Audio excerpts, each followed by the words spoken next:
Welcome to Let Me Fix This. Enjoy the video. You start by verifying what you actually recovered and why corruption likely occurred. First, make one copies and work only on duplicates. This preserves originals. Once done, generate checksums so you can compare later and identify altered segments.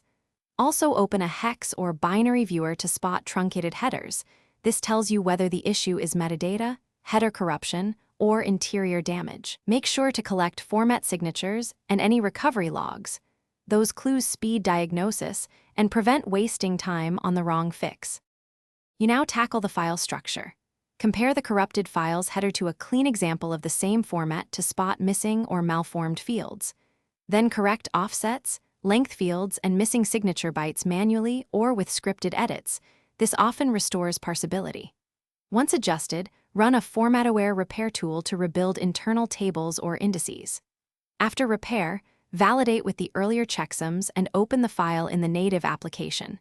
If it loads, test functionality across a few representative sections to confirm the fix. You finish by repairing any damaged content. Extract embedded streams, re-encode or recompress them, and reinsert into the fixed container so structure and content match. Once done, run full validation tools and export a fresh, healthy copy. Keep records of what changed. If something goes wrong, isolate problematic segments and salvage partial data. Export usable parts or reconstruct from other backups. One key troubleshooting tip. If the file still fails, compare failing vs working copies byte by byte to pinpoint the remaining. Thanks for watching. If you found this helpful, don't forget to like and subscribe.